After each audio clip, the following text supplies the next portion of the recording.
Good afternoon, everybody. I'd like to welcome you all to our July 10th APCD Planning and Policy Committee meeting.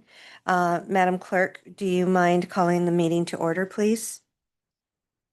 Thank you, Chair Garcia. Before I call the roll, I would like to note for the record that members Koval and Stigler-Granados have notified us that they will be absent from today's meeting. All remaining committee members are participating in person. With that, Member Duncan, Present, thank you. Member Fitzgerald, Present. and Chair Birkbeck Garcia. Here.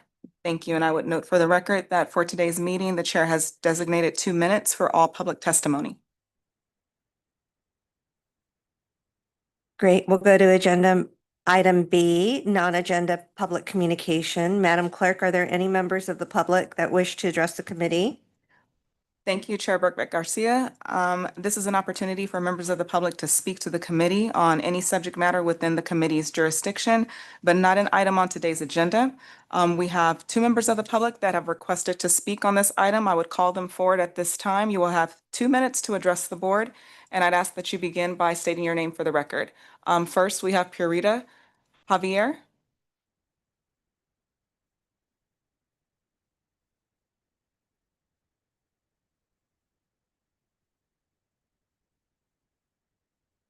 You'll have 2 minutes to address the board. You can use the timer on the screen to self-regulate your time.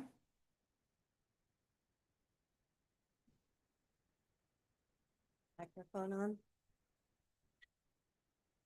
Just a minute, Ms. Electricity from ceramic scale envision next door.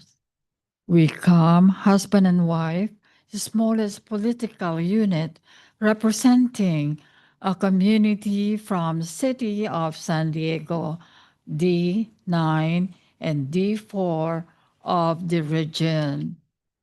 This is our many with you with a purpose, one single purpose. Think as we are one, solve as one for the survival of man. We, you and I know clear air, clean water, clean food. Man dies of carbon monoxide inhaling in less than 30 minutes. Right Honorable Marcus Bush, Chair, Governing Board, Air Pollution Control District. We were classmates along with Mayor Gloria, then Councilor Rivera, Supervisor Drummer, Supervisor then Nora Vargas, Councilor Chair of La Mesa, who stepped down, and with newcomers, 4 of them. We learned that governing board takes charge of the rules, while air pollution officer Paula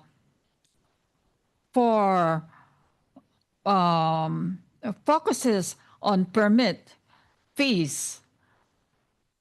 Fellow citizens, San Diegans, this is how air pollution control district is. Thank you. Our next speaker. Cesar Javier, we were hurt. And our coming here consistently is not to offend anyone as far as the, natural law. We are fellow citizens. We are classmates in this University of Life. We have engaged with so many public meetings, oversights, advisory board. The last one was with the Crisis Advisory Council, where the chief of police, chief fires, etc., were there.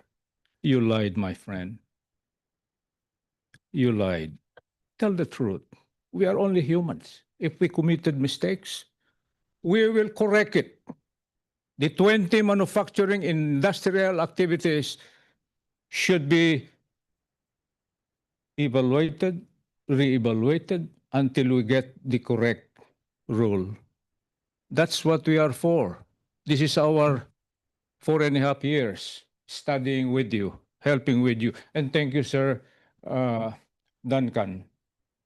Our man from District 1 lost to the Imperial Beach mayor. Thank you for the change. Just for your information, because this is connected to what we are delving about. This is number one human element we call survival, clean air.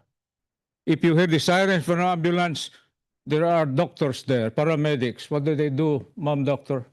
Oxygen. Oxygen. And that's what our goal, mom director. Not permit. Focus on science requirement, please. Science. This is the platform that it requires science approach, not just, I'm sorry, sir, there are good politicians. But majority, I believe, with our observations, they are just there. Mystics smile with big pockets. I do not know why. Thank you, Mr. Javier. Your time has concluded. More to come to help you. Thank you. That concludes public testimony on this item.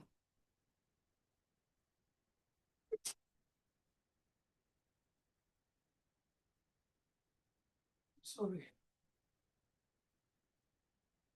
Thank you, Madam Clerk. We'll move on to agenda item C, approval of the May 8th, 2025 Statement of Proceedings. Madam Clerk, are there any members of the public who want to address the committee on this item? Thank you, Chair Birkbeck Garcia. We've received no request to speak on this item. Thank you. Do any of the planning committee members have any comments on this agenda item today?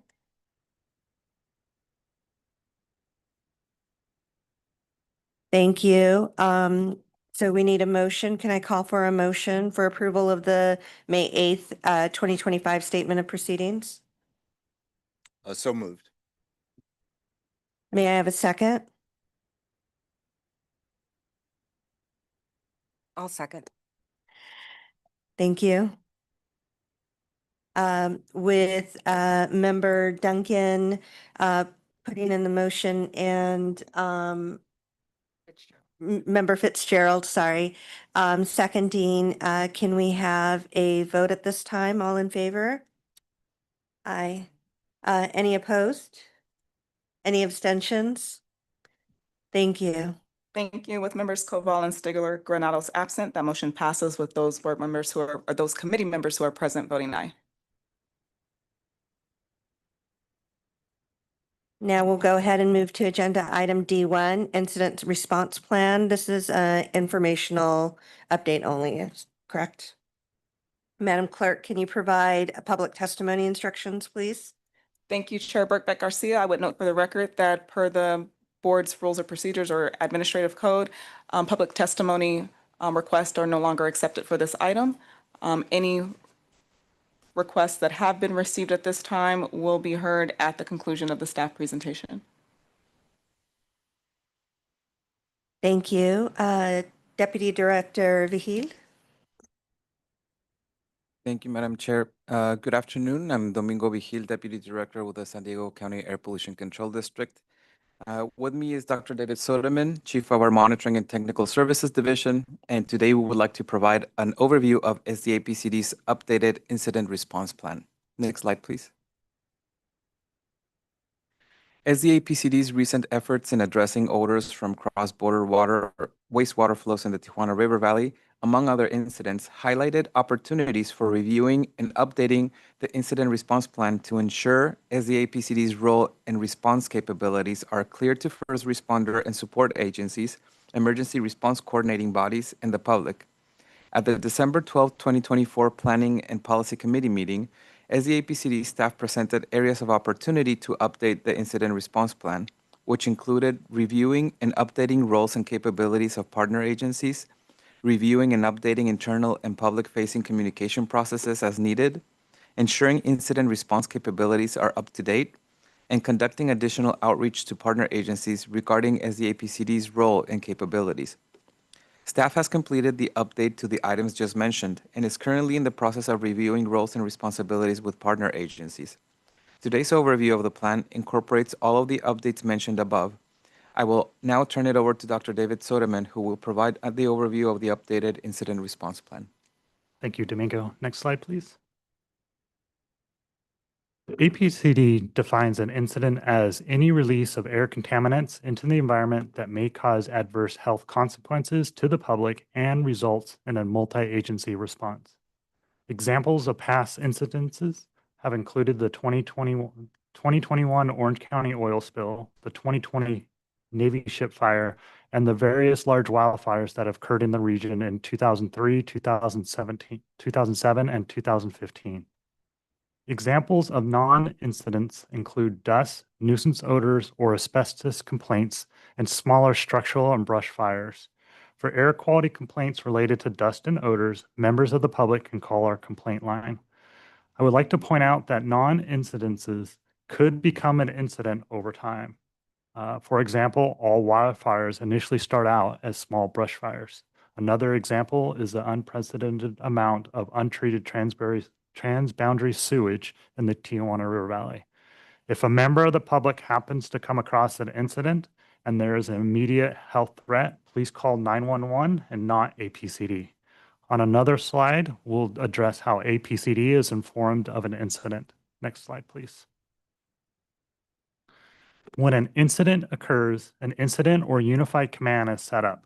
The purpose of the unified command is to have the various agencies that are responding to the incident work cohesively and cooperatively with one another. The unified command is led by 2 or more unified commanders with an assistance from public information officers, safety officers, and liaison officers. The unified command oversees 4 main groups: operations, planning, logistics, and finance. Air districts, along with public health agencies, are organized into the Public Health Assessment Unit within the planning group. This assumes that a public health assessment unit is created by the Unified Command, as this unit is not officially a part of the FEMA Unified Command structure. Who leads the Unified Command depends on where the incident originates. It will typically either be a federal agency or the County of San Diego's Office of Emergency Services. The Unified Commander is responsible for bringing in the necessary agencies to respond to the incident, including APCD. The Unified Command will be responsible for the initial notification to the public regarding the incident and how to protect themselves. I would like to point out that there are no incidents in which APCD would be the lead agency. In every incident, APCD would be a supporting agency. One of the things that we have done over the last several years has strengthened our communication between the federal and county Office of Emergency Services. Next slide, please. One of the first actions that the incident command will take is to establish the hot, warm, and cold zones. The hot or exclusion zone is the area around the incident that is considered hazardous and necessitates specialized safety equipment and specialized training. Only authorized personnel trying to mitigate the incident are allowed in this zone. This means that the incident command will not allow APCD personnel to enter this zone for sample collection. I would also like to point out that APCD does not have the right equipment, training, or employee classifications to work safely in the hot zone. The warm or decontamination zone is the area that the incident responders enter and exit the hot zone and where decontamination activities occur if necessary. Limited access is allowed in this zone and some protective equipment is required. The cold or support zone is the area around the incident where no protective equipment is required and where support services can be staged. Please note that while there is no immediate threat to life or property in this zone, impacts to health may extend into this zone. This is the zone where APCD would be collecting samples for analysis. Next slide, please. APCD executive management is available 24/7 to be notified by the unit commander that an incident has occurred. APCD executive management would notify the appropriate staff. The staff will evaluate the incident information to determine whether our response should be, what our response should be, and what resources, if any, should be deployed. If the incident doesn't rise to that level, staff will continue to assess the incident for any changes and will reevaluate if deployment of resources are needed. APCD will be in close contact with the Unified Command in coordinating any public messaging. Next slide, please. Each incident is unique, and the deployment of resources must be decided on a case-by-case basis. Once the decision is made to deploy air monitoring equipment, several factors must be considered and decided upon. This includes where the sampling location should occur. Does the equipment require plug-in power? What security measures are needed to prevent theft and/or vandalism? How big is the equipment? And do we have an agreement in place with the property owners to place our equipment on their property? Once on site, we will need to set up the equipment, install and set up any security measures, calibrate the instrument, and set up the communication system so we can access the data. The determining factor in how long it takes to deploy equipment will be getting an agreement in place with the property owner. The entire process, deciding to deploy resources to the point where staff have data available, will take at least 5 hours to several days. Next slide, please. So what current capabilities does APCD have? We have our regional and community-based monitoring locations located throughout the county with a wide range of instruments measuring many different pollutants. We will utilize any and all those appropriate sites during an incident. Our current deployable equipment can measure particulate matter that's smaller than 2.5 or 10 micrometers in diameter, black carbon, metals, and toxic volatile organic compounds, or VOCs. Black carbon is a byproduct of combustion and can come from diesel engines, gasoline engines, and wood burning, including from wildfires. Black carbon is a part of PM 2.5, which are particles smaller than 2.5 micrometers in diameter. For reference, the width of a human hair is between 60 and 100 micrometers. These small particles can penetrate deep into the lungs and aggravate breathing illnesses like asthma and COPD. Many metals and toxic VOCs are cancer-causing agents. One thing to note, the black carbon and PM 2.5 and PM 10 data are measured every hour. However, samples that collects for metals or toxic VOCs must be analyzed in a lab, and this can take up to a week before the data is available. And lastly, we can request additional equipment support from the California Air Resources Board or from EPA. However, since these agencies store their equipment in Northern California, it may take a few days after the request is granted before they arrive in San Diego for deployment by APCD staff. Next slide. This map shows the locations of our current monitoring stations. The sites in green are actively operating, while the blue sites are in various stages of development and planning. We expect at least 3 of the sites, the blue sites, to become operational within the next 6 months, and the other 2 blue sites we're hopeful to be up and running in the next 12 to 18 months. Next slide. This slide lists all the different pollutants that we measure. Not every site measures all these pollutants, but most sites measure more than one. And I won't go into them. If we have questions, we can come back to the slide on what these are. Next slide, please. Other actions that APCD can take besides deploying sampling equipment is to issue air quality advisories. Examples include smoke advisories due to wildfires and odor advisories due to the transitory flow of untreated sewage in the Tijuana River Valley.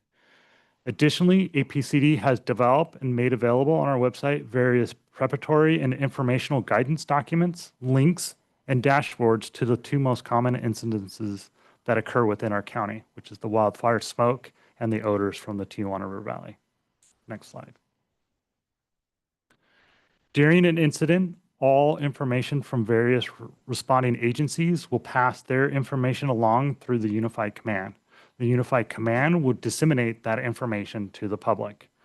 APCD will work closely with public health agencies and the incident command to ensure APCD's data will be presented in an easy to understand graphics, charts, and most importantly, language. Once Unified Command releases that information, APCD will help promote that message through our various social media accounts. Next slide, please. Lastly, our incident response plan also highlights actions the public can do to prepare and stay informed during an incident. They can download the SD Emergency app, subscribe to Alert San Diego, call 211 for general information during an incident, and join APCD's listserv. Visit APCD's and EPA's website for general information for preparing for and actions to take during an incident, especially during wildfires, since that is so common. Next slides. And with that, I'd be happy to answer any questions.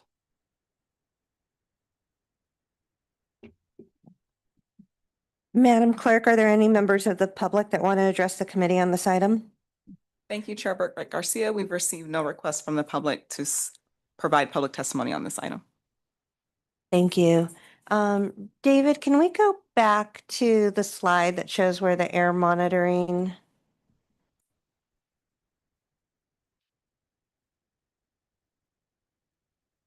Yeah, thank you. I was just trying to process where these sites are. What is the difference between the green dots and the green squares? That's a good question. The green circles are for our regional monitoring program, which primarily addresses the criteria pollutants, which is ozone, PM2.5, PM10, sulfur dioxide, nitrogen dioxide, and lead. The square dots are for our regional program, and those primarily measure black. You said sorry, regional for both, sorry. community. Okay, The square ones are the community ones, and so those are looking more for the toxic pollutants, the black carbon, the toxic VOCs, and the toxic metals. We do measure toxic metals and toxic VOCs at our El Cajon regional station as well as part of a national program, but most of the regional programs don't measure for the toxic compounds. okay. And so I'm guessing that the blue squares are the planned community sites? Correct. And Okay. there's a blue circle in Escondido. Okay, yeah, I see that. Okay, perfect. Can we go forward a couple slides? Let's do this next one, sorry. I don't remember what slide I wanted. No, go back one, thank you. For the toxins, the one right after the, The site. yeah, Yeah. there. So when we're looking at these toxic air contaminants, is the list of these, like the particular and the gaseous species, based on the equipment we have? Or how is this prioritized to what we are actually measuring? Yeah, so the toxic volatile organic compounds, there's a particular method called method TO15, and that method is approved for roughly 55 compounds. And so when we do that analysis, we are targeting those specific 55 to 60 compounds. Okay, If you want to target different ones, then you might have to use a different analysis technique, maybe a different sample collection to do different compounds. okay. Thank you. And then I just had one more question, sorry. My last question is on when we're doing the incident responses.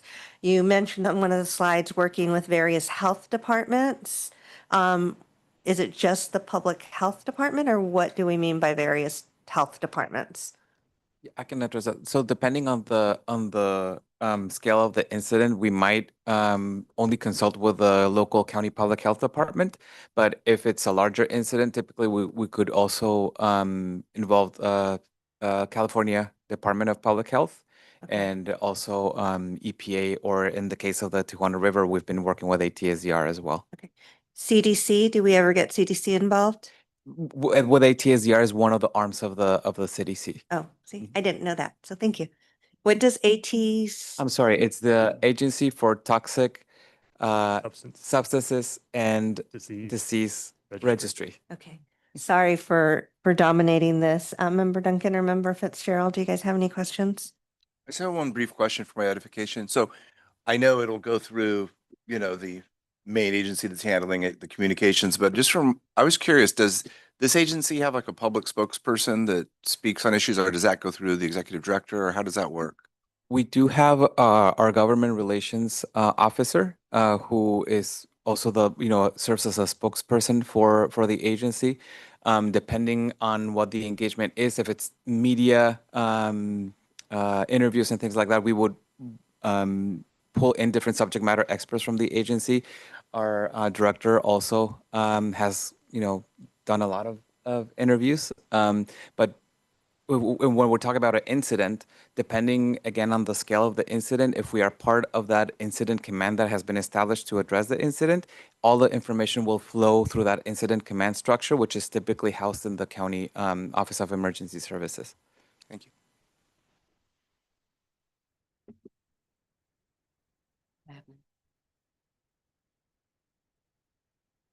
Thank you for that presentation, and this was informational only, correct? So we can move on to the next agenda item.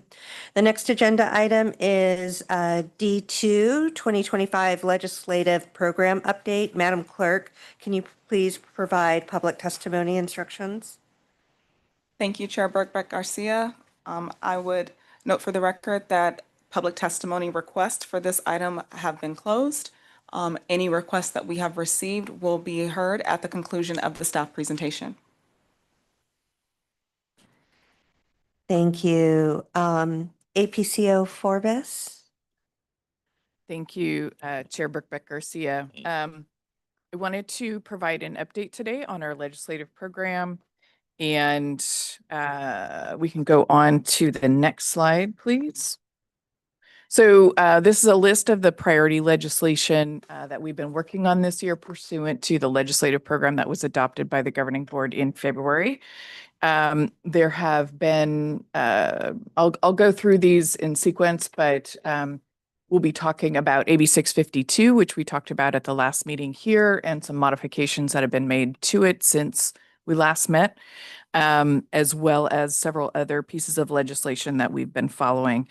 And we have added one since we met last in May, and that is AGR 16, which is a resolution addressing the Tijuana River Valley crisis. Next slide, please.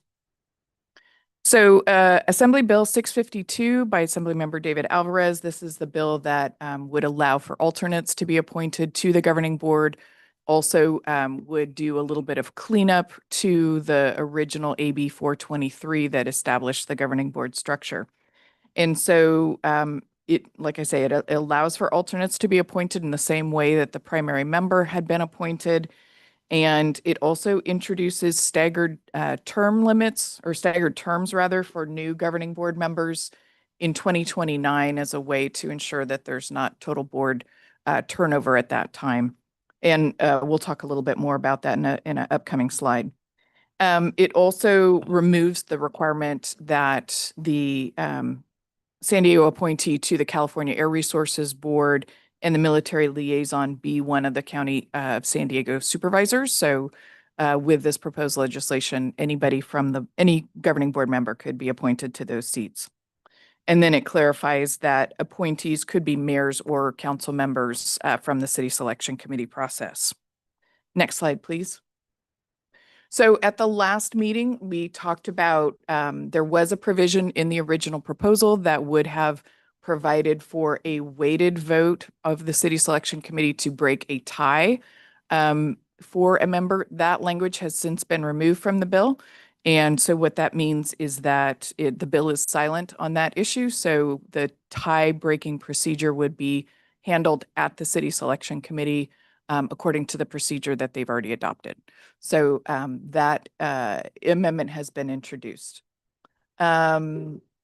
Next, so in terms of our work on this bill, we did communicate the Planning and Policy Committee's concern to the author's office.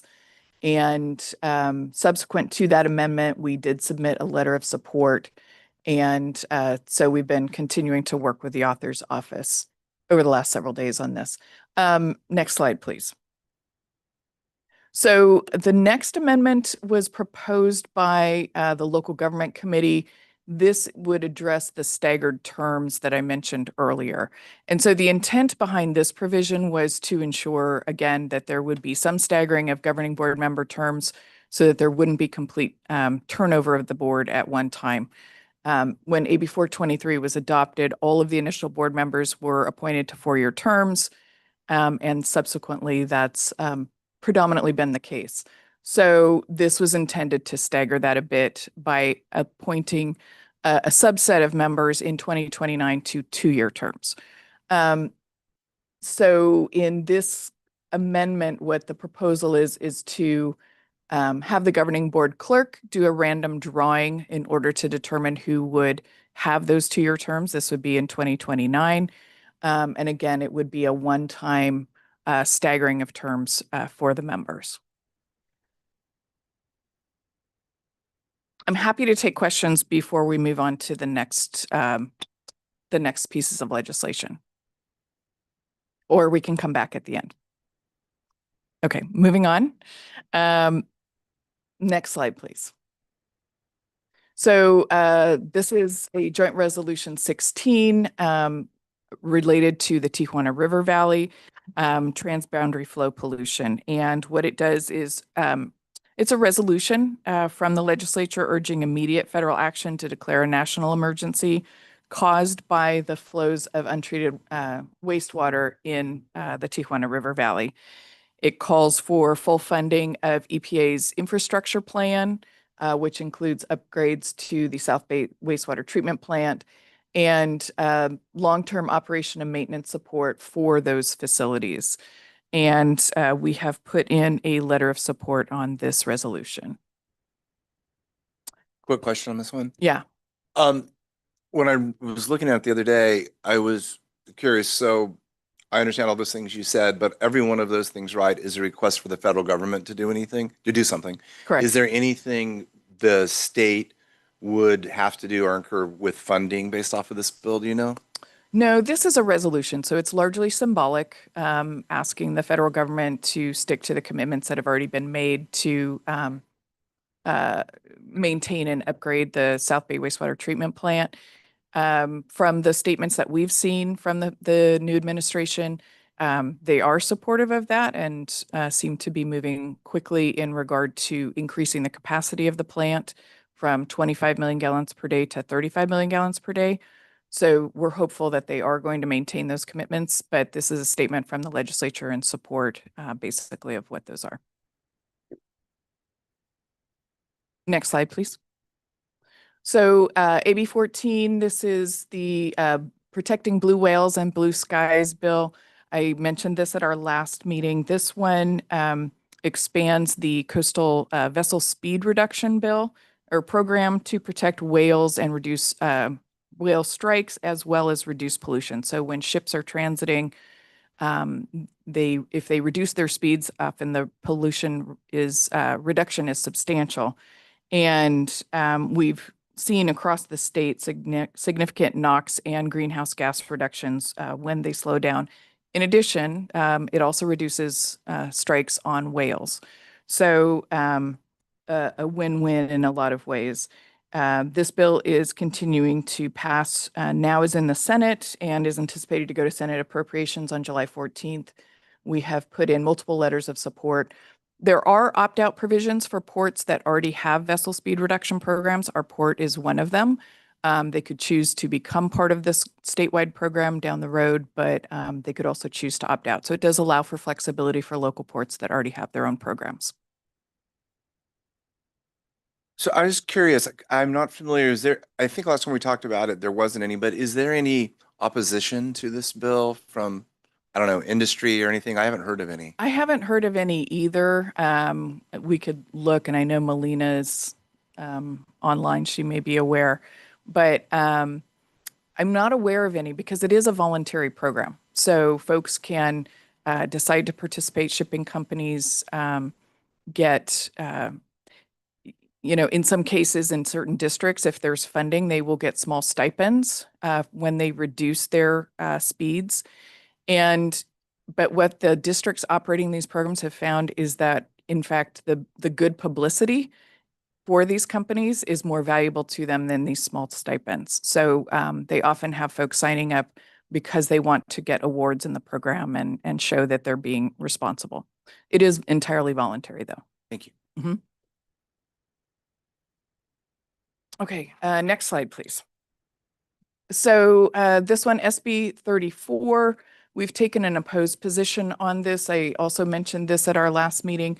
This bill would prohibit the South Coast Air Quality Management District from regulating or conducting an ISR program for the ports in that area.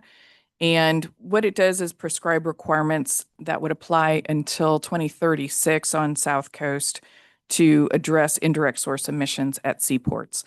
And so those actions are pretty broad. It would include both regulatory and non-regulatory strategies. And what it does essentially is undermine local regulatory authority by limiting what South Coast can do in response to emission reductions that it's trying to achieve in its district. And so we have submitted letters of opposition. It goes to its next hearing in Assembly Transportation on July 14th. Next slide, please. So this bill has been held over, is currently anticipated to be a 2-year bill, and we are watching this one. This would allow CARB, the California Air Resources Board, to have authority over indirect sources such as warehouses and distribution centers. And it would require consultation with local air districts, allow CARB to charge fees for toxic air contaminant emissions associated with these types of sources. It's currently inactive, but we are understanding the author intends to bring it back next year. So we're continuing to watch this one. Next slide, please. So this one is a good segue from our incident response plan that we just discussed. This bill would have created regional air quality incident response programs. And the reason this is important, again, this one's been held over, so it may come back as a 2-year bill. But the reason we supported this and thought this was important was that it would have provided additional resources around the state for air monitoring during incidents. And so as we talked about in the previous presentation, air quality districts are not in the hot zone. We're not first responders, but we can provide useful information to the public when we have the resources to go out and monitor during an ongoing incident. So think like a multi-day wildfire. This bill grew out of the LA wildfires and the considerable response that South Coast did during those incidents. And, so we were hopeful if it went forward to be able to enter into a memorandum of understanding with South Coast or something of the kind to partner so that we could take advantage of those resources if we had a similar incident here. Right now, it's, been held in Assembly Appropriations. Currently, obviously, the state budget is challenging, to put it mildly.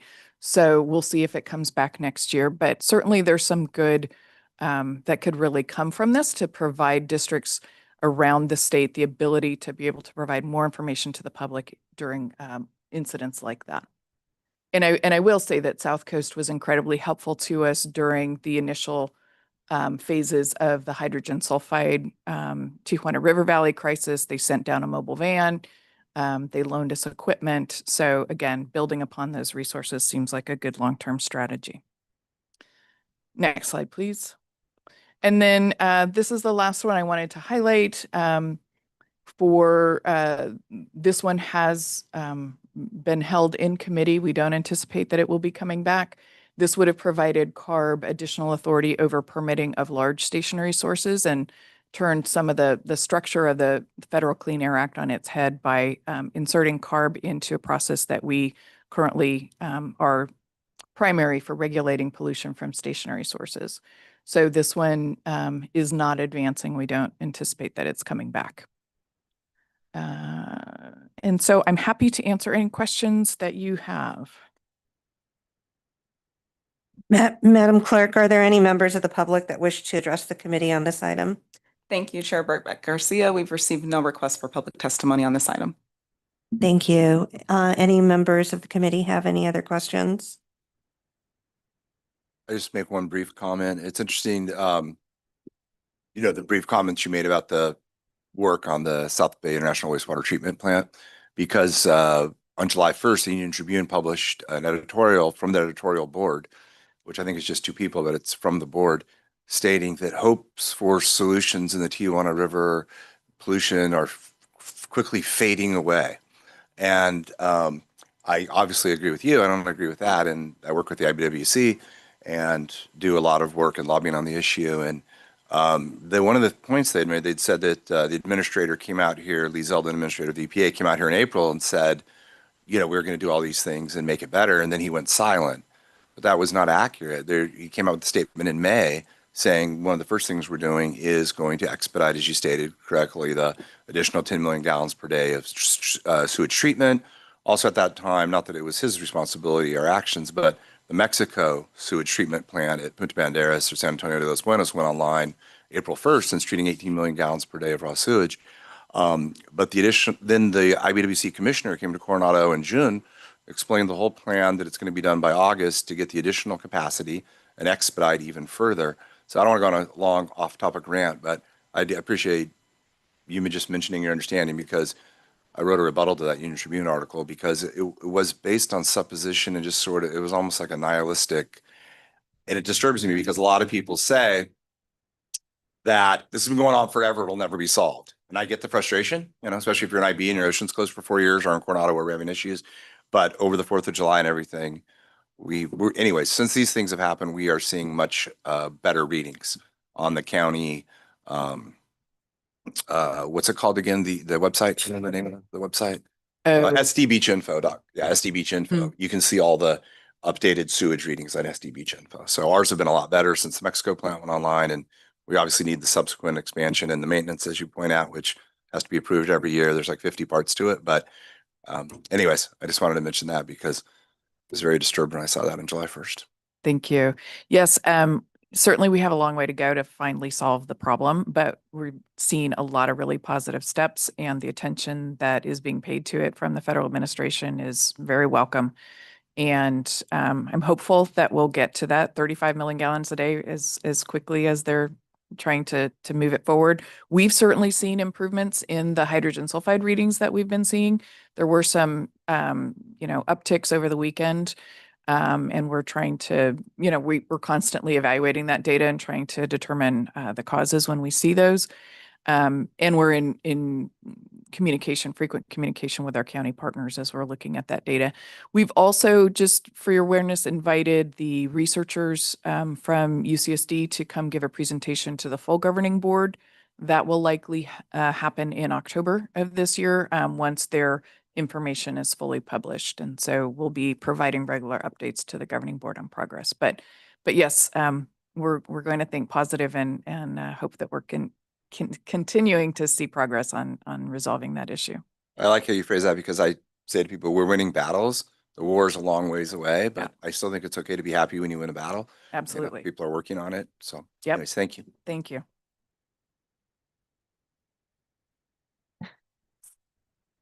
Thank you for that update. Do I need a motion for this? Sorry. No, there's no motion needed if there's no action to Okay, be taken. great. So we can treat this as informational. Perfect. Thank you. Let's move on to agenda item D3, review of working draft SDAPCD strategic plan. Madam Clerk, can you please provide public testimony instructions? Thank you, Chair Burkett Garcia. I would note for the record that public testimony requests for this item have been closed. Any requests that we have received will be heard at the conclusion of the staff presentation. Thank you. APCO Officer Forbes, please. Thank you. Thank you, Chair Burkett Garcia and committee members. Again, this is a follow-up to our discussion in May regarding our long-term strategic plan. And I've had the chance to meet with several of the members one-on-one to discuss the plan and go into it in a little more detail in advance of this meeting. What I really wanted to do today was take this opportunity to, again, walk through more of the details of the plan so that we can incorporate your feedback before it's released for more formal public review and then brought back to the full governing board. Next slide, please. So during today's presentation, I'm going to be discussing how the plan was developed, the themes that came out of the public engagement that we did, as well as resulting strategies. And then I'll wind up with a quick overview of the strategic plan structure and some of the next steps in its development. Next slide, please. So in terms of the plan development process, we hit on this a little bit at the meeting in May. But just as a refresher, we did conduct 10 strategic planning workshops in 2023 and 2024 with almost 150 participants. We partnered with 7 local community-based organizations to facilitate 8 of these workshops and conduct an additional 2 at our community steering committees in our AB 617 communities. We also did a lot of outreach to our industry partners and stakeholders and had meetings with a variety of different industry groups, as well as one-on-one interviews with our governing board members and additional public workshops and meetings.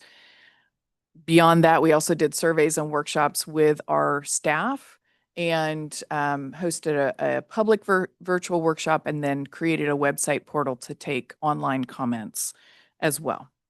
And so the initial draft was considered by the Planning and Policy Committee back in August of 2024. And we refined it, reorganized it, brought it to this committee in May. Again, because of the new governing board members, we wanted to ensure that the new members had an opportunity to really delve into it before we brought it forward for the full governing board's adoption. Next slide, please. And so, as I mentioned, we did one-on-one interviews with our governing board members previously. And up here, I have the list of the questions that we asked them. And, questions like what would we look and feel like in 5 years? Very kind of broad questions to try and get at different board members' priorities, as well as, things such as name a few things that we do well, name a few things that we can improve on, things like that. And so I won't go through all of these here right now, but I'll just let you know some of the themes that came out of these surveys included, that we should really focus on our core mission of emission reductions, especially in hotspots areas, the border areas, and communities of concern. That we should increase the visibility and impact of our agency in communities throughout the region, and that we should focus on industry engagement and communication, as well as community engagement, especially with youth. And that's a theme you'll see come up as we go through the presentation. Also to seek more collaborative partnerships and synergy with the other agencies, both locally at the state level and binational, and engage in more local projects and actions of those agencies that can impact air quality. So be more of a resource for those agencies and the communities. That we need to commit to equity when it comes to clean air, and that one of our biggest challenges, as with many agencies, is going to be resources and funding all the great work that we want to do. And so, like I said, I won't go through all these individual questions, but I will pause in case you have any thoughts here that, something that strikes a comment that you would like to make at this point. Okay, moving on. We'll go to the next slide, please. And so after all of that outreach, several themes emerged, and you'll see some repetition in here, as well as how they are reflected in the strategies that we're going to talk about. So all the themes were organized according to our 5 goals that have been adopted by our governing board. And so we'll go through them. They're summarized here. You can find them in detail in the plan if you'd like to read them. But again, so starting with air quality, prioritizing emission reduction, and improving air quality, our core function. Pursuing innovative strategies. And so this one was really urging us to think creatively about how we can improve air quality in ways perhaps that haven't been tried before. Increasing community monitoring and data access to ensure that communities around the region have good information about the air quality in their areas. And expanding the reach of the air quality index, or kind of that basic air quality indicator number that that is used to give the public an overall view of how the air quality is in their area. And then that we need to be measuring our progress, linking our actions to both measured emission reductions as well as public health outcomes. And that we should be tracking health outcomes as one way to identify the need for the work that we do, as well as to see, how we're doing.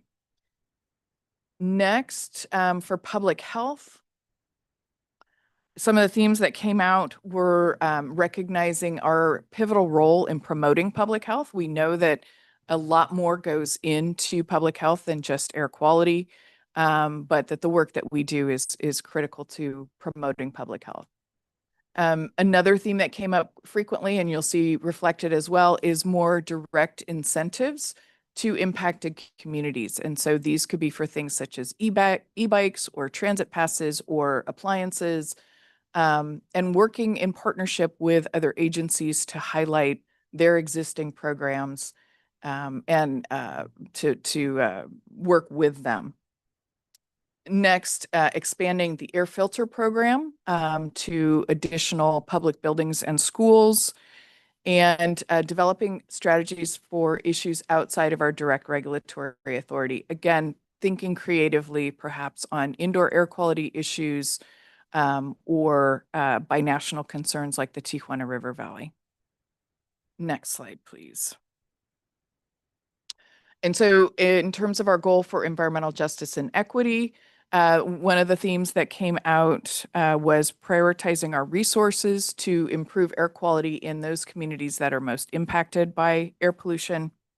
Being an ally to local communities by providing quality data and supporting them in relevant transportation and land use discussions. So again, looking more broadly at our programs in terms of how other agencies' actions may impact air quality and getting involved in those.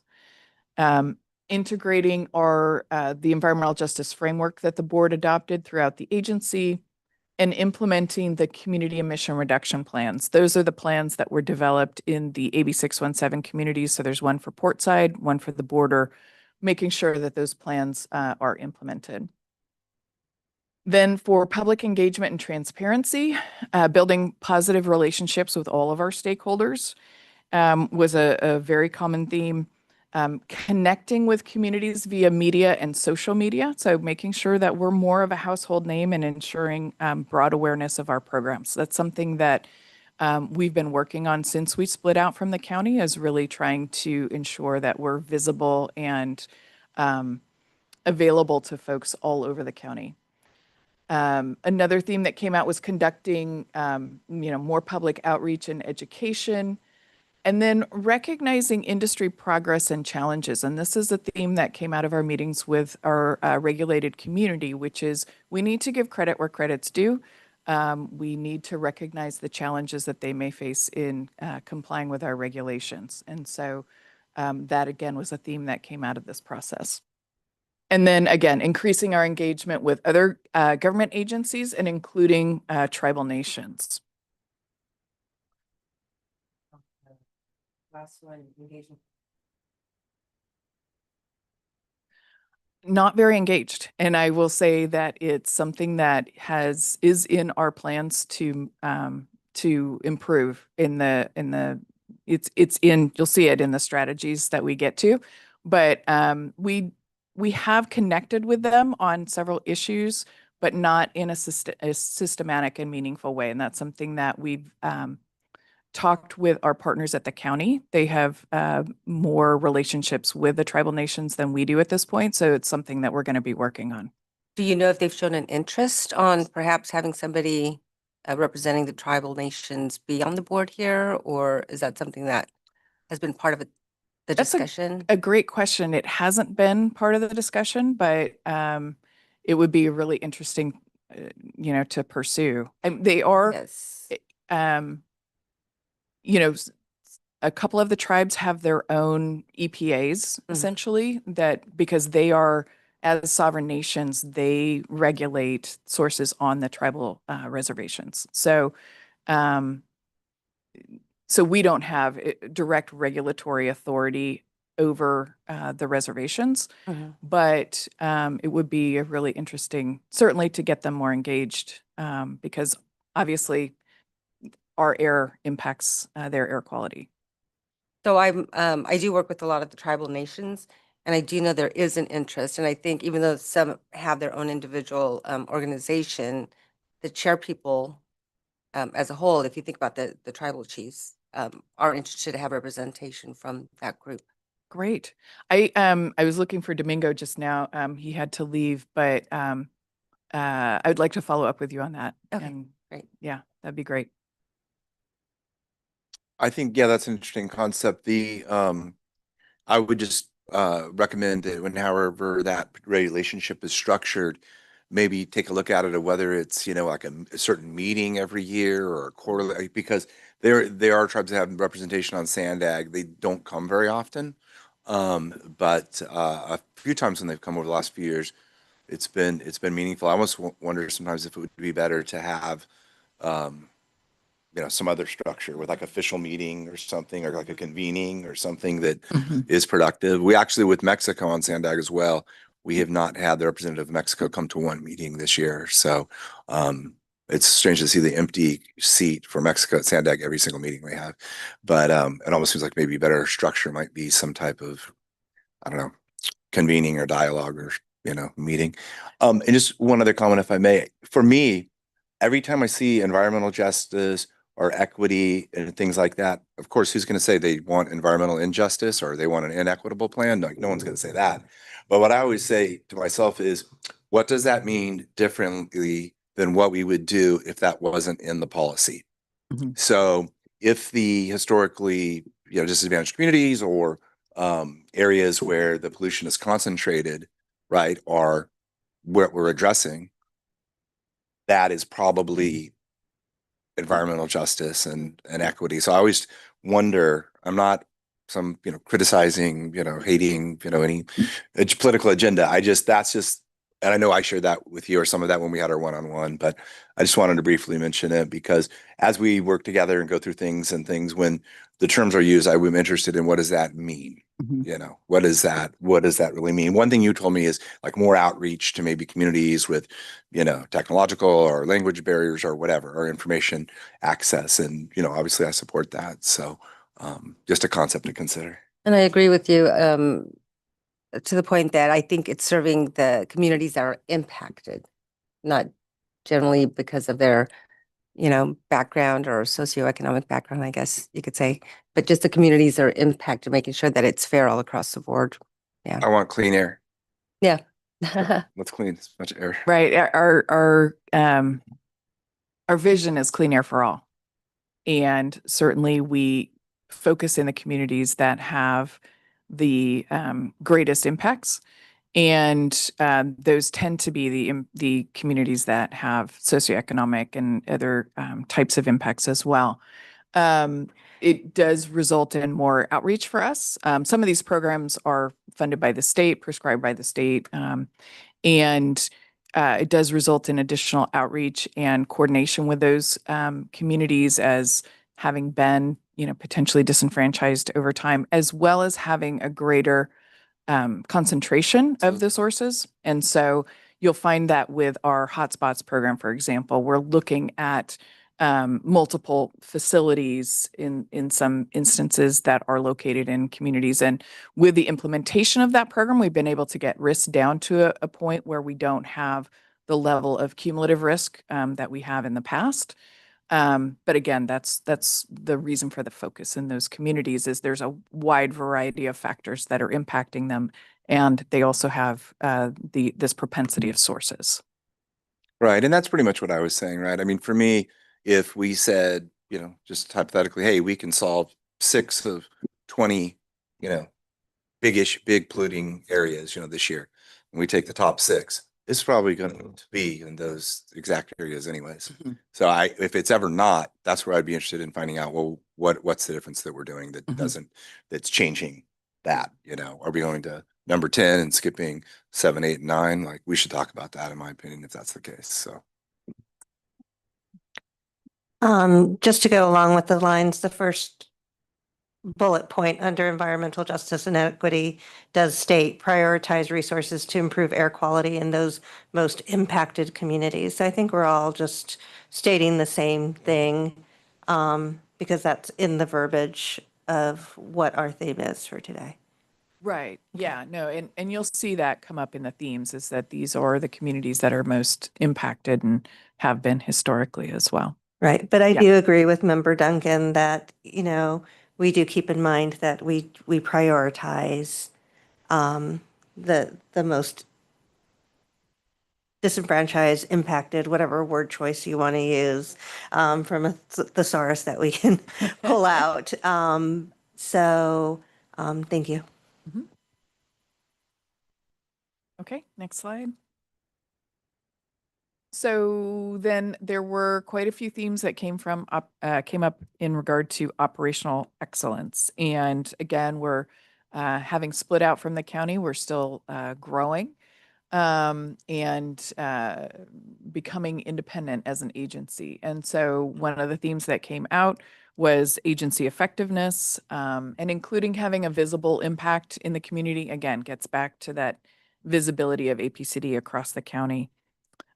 Supporting and maintaining a diverse and inclusive team of employees, modernizing our facilities and equipment, and this we'll see in some of the strategies getting towards renewable energy resources, continuing our separation from the county, including agency independence. You saw that recently we updated our services agreement at the June board meeting. We're still contracting with the county for a variety of services, but at this time we have separated out many functions. Employee training and resources is another important theme, improving that and building upon what we have so far. And then obviously increasing state and federal funding was something that came out in the themes, providing more resources for augmenting our programs and hiring staff. And then beyond that, also looking to streamline operations and services for our permittees and industry stakeholders to make our process more efficient, easier, and you'll see that again in some of the strategies that we're going to talk about. Okay, so again, I wanted to just kind of hit on the highlights of the strategies that are in the plan. You'll see them in two different sections. So there's the strategies and actions that are in the body of the plan. And then there's a more full table at the end in Appendix A that has those same strategies and actions along with timeframes and metrics. And the intent behind doing it that way was to make the body of the plan shorter, frankly, and to allow for that additional detail for folks to find that in the appendices if they chose.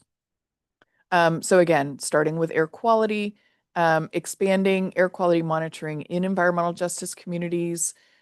This is a strategy that is based on our grant program that we had proposed to under IRA. And it would result in up to 25 sensor-based monitors throughout the region with a community education program. And so, as I've mentioned at prior board meetings, the grant for that has been terminated, but we're following up with that and looking at alternate funding sources as well. And again, this is designed to ensure that communities throughout the county, we're working with CBOs from all over the county on this, can have access to updated data and air quality information and know who we are. So it's an expanded outreach strategy. And then next, expanding our regional air quality monitoring network. As we mentioned, we're going to be, expanding to the new station in Escondido, as well as making sure that our data is available and accessible to the public on our website in an easy format. So that's something that is an ongoing project for us. The next strategy is looking at the particulate matter standards. The federal PM 2.5 standard was lowered in 2024, I think. And so we're looking at needing to develop an attainment plan for that and submit that for approval. That will be coming up in the next several years. And then reducing ozone to attain federal standards, again, back to one of our core functions, tracking our progress towards attainment and determining if our plan revisions are needed. Next slide, please. So for public health, strategies included taking a look at where we're getting complaints from and evaluating the experience for the complainant by analyzing and addressing those significant complaint cases and really taking a finer look at that to see if we can improve upon that process. The next one is continuing to reduce air toxic emissions from stationary sources. As I mentioned, we have our hotspots program, which has been really successful in doing that. But also looking at whether rule amendments and additional rules are needed to address air toxics emissions. Next, addressing cumulative impacts. And predominantly, this would come through opportunities in CEQA review. For when we're a lead agency, we're required to look at potential cumulative impacts of sources that we would permit. And then also providing support through our legislative program. And that's something that's actually was already incorporated in the legislative program that the board adopted in February. Next, expanding our in-home monitor and purifier program to other communities. And we'll be tracking the funding, outreach, and number of filters, as well as, and this is linked to the next one, working with the local research community to determine the effectiveness of in-home air purifiers. So we're now at a point where we've distributed over 5,000 purifiers in the Tijuana River Valley. We would like in the future to work with the research community to determine whether those strategies are effective. And then again, as I mentioned from the themes, looking at more direct community incentives to help folks be part of the air quality solution. So e-bikes, home appliances to residents in areas that are most impacted. Next slide, please. So for environmental justice, as I mentioned from the themes, one of the strategies is to serve as that resource for community and government partners. And this would involve tracking and providing input to things like transportation projects, land use projects that could have air quality impacts and serving as a resource in those actions. Continuing integration of our environmental justice framework into our programs.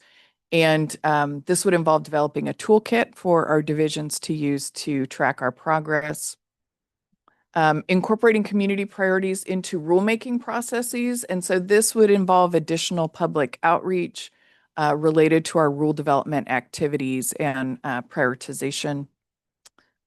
Next, establishing a regional working group with our local partners, working with local government agencies that are also focused in this area.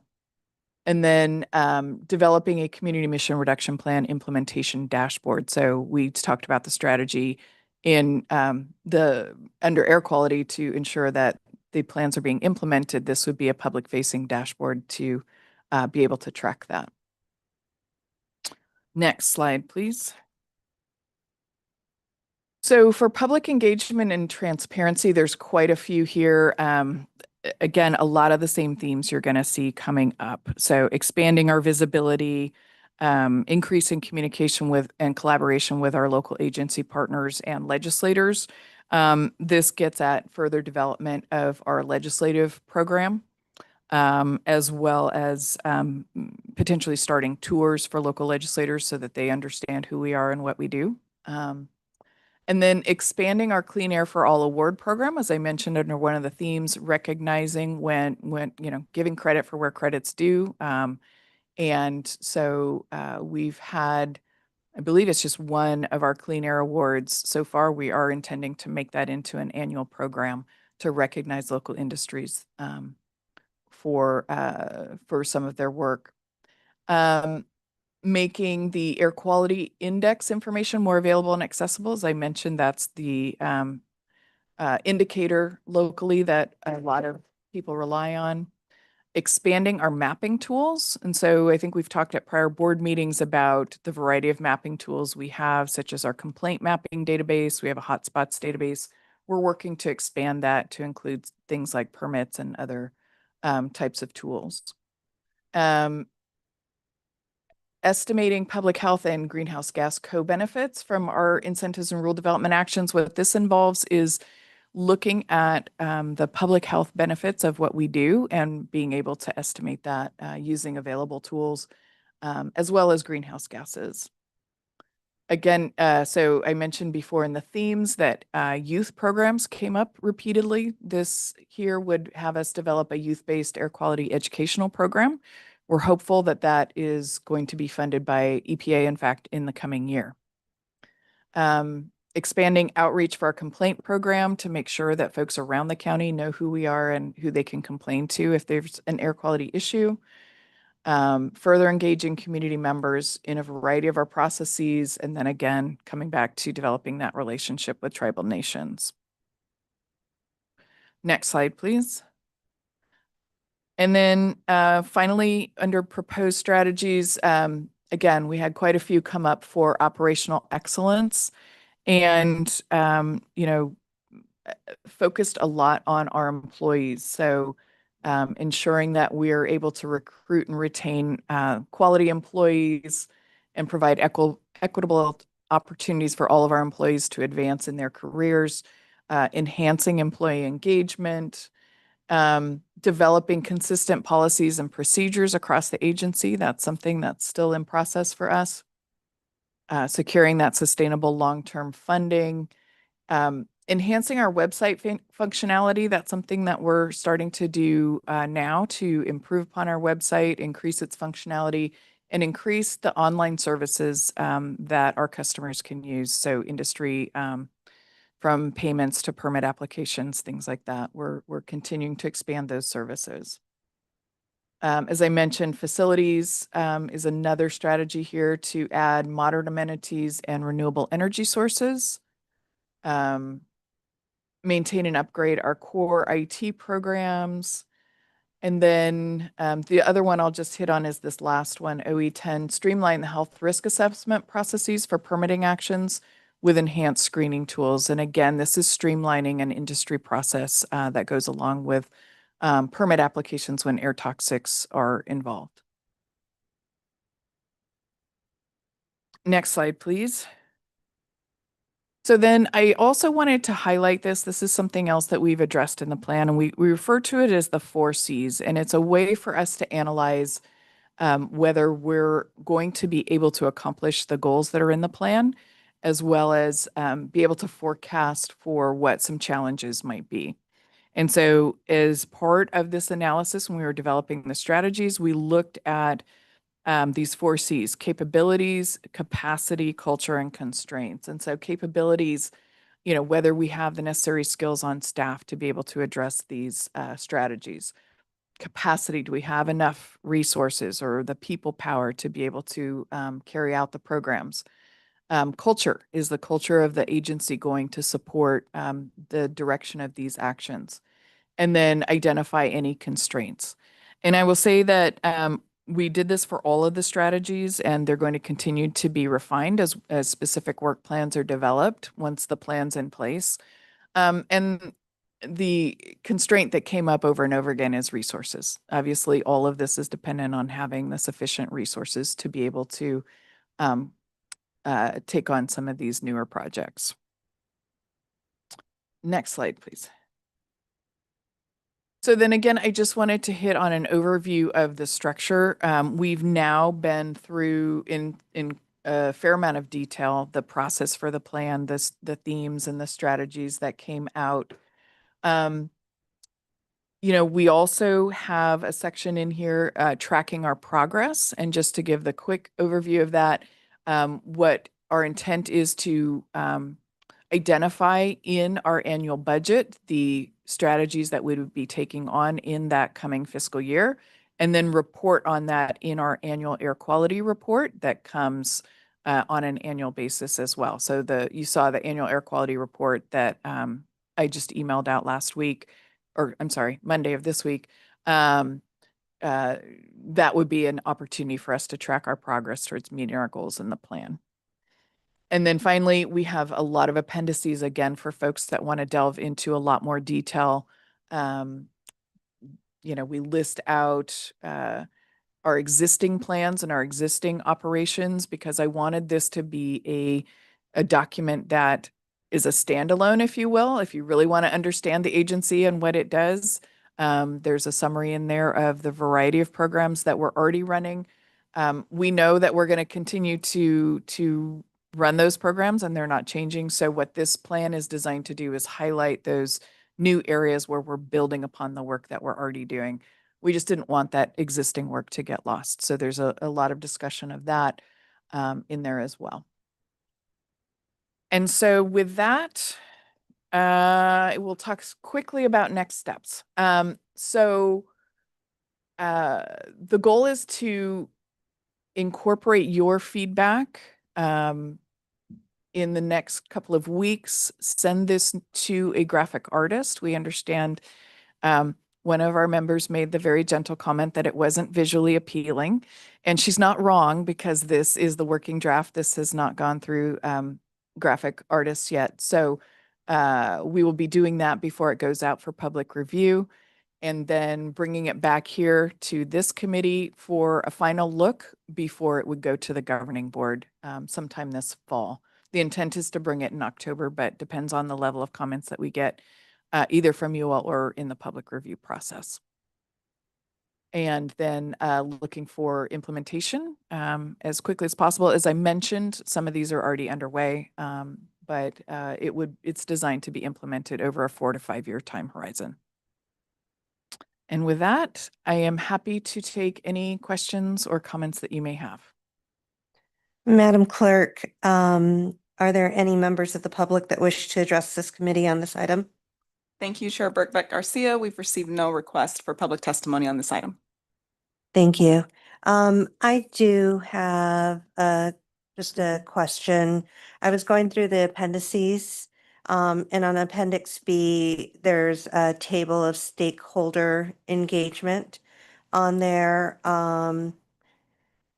It looks like some of these, are these like lists of meetings where it says participant and then it says virtual and in person?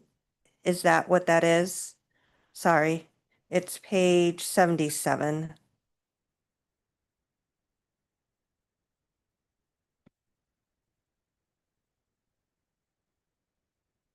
Yes, so the meetings, some of them are listed as virtual, some are in person, and then there's the number of participants on the side. And so your question is whether they were Is it like hybrid? one meeting? Is it multiple meetings? Oh, I just, from a quick scan, it looks like they're one. They're one meetings, okay. Mhm. And then, when I see like the community-based organizations from Environmental Justice Partnership, I see like a list of these community-based organizations. I see a list of the Portside Community Steering Committee. But when it says industry, it just says representatives from industry groups and permitted facilities. How are we reaching out to like the community-based organizations and the industry groups? Do you mean on an ongoing basis or do you mean as Just part of these as meetings? just as part of these meetings, yeah. So the groups that are listed here were part of our, or are part of our environmental justice partnership. Okay. And so that's that EJ government to government grant work that we had started on. Uh-huh. And then the industry group is our AIWG, Air Industry Working Group. And we Okay. meet with them quarterly, and it's The Industrial Environmental Association is one of the main participants there, and then a lot of the larger industries are also part of that. Okay. So we could kind of clarify that if you think that needs a little bit more detail. I was just wondering how, because we have detail on other things and we don't have details on that. Okay. I also, we're talking about stakeholders here, and we were talking at the last governing board meeting about the new charbroiler rule that we're putting there. And I wanted to make sure, like, if we do have meetings in the future, those are also stakeholders. So I don't know if there's a way to incorporate, like with new rules and stuff, other people, if we're making rules for other businesses and stuff, making sure that they're able to have a voice. Mm-hmm, mm-hmm. And I don't know if this is the right place to put it on here, but, my big thing is that we want clean air, and that's what we're here for, but we also, are representing our community. And as the public health member, I want to make sure that those voices are heard as well. Right. Okay. That was the big thing I saw when I was going through all of this. Any other comments from any members? Okay. Well, if you think of, if anything comes to you as you continue to go through it, I would encourage you to reach out to me directly. And like I say, we'll be working on it over the next couple of weeks and incorporating the comments that we've heard thus far from the members, and then get it out to the graphic artist.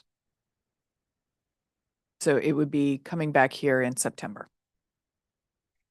Thank you for that presentation. Thank you. Um, For the Yeah. record, I didn't think it looked that bad, Chair.